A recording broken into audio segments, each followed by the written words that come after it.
नमस्कार दोस्तों, निधि लोकगीत चैनल में आप सभी का स्वागत करती हूँ।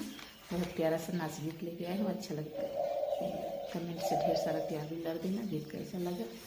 केहू बखरी का भूसा चोराई ले गवा, केहू बखरी का भूसा चोराई ले गवा। हमरे ननद जी का लंबी लंबी केसिया, हमरे ननद जी की लंबी लंबी केसिया। मलिया गजला लगाई के भगाई ले गवा, मलिया गजरा लगाई के भगाई ले गवा।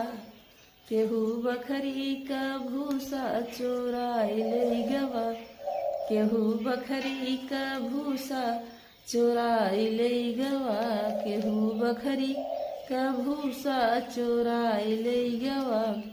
हमरे ननद जी की लंबी लंबी अखिया, हमरे ननद जी की बड़ी बड़ी अखिया। केहू कजरा लगाई के भगाई ले गवा, केहू कजरा लगाई के भगाई ले गवा। केहू बखरी का भूसा चोराई ले गवा, केहू बखरी का भूसा चोराई ले गवा। हमरे ननद जी की गोरी बदनिया, हमरे ननद जी की गोरी बदनिया।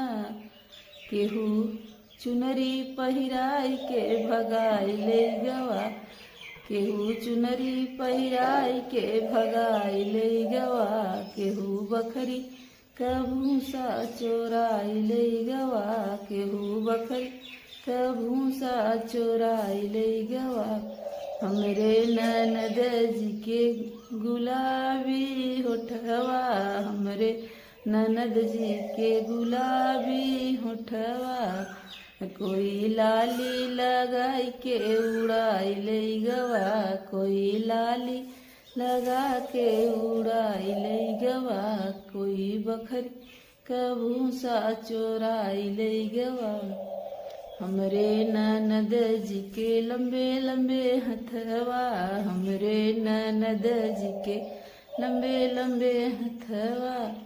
सुनरा कंगना पहिनाई के भगाई ले गवा, सुनरा कंगना पहिराई के भगाई ले गवा।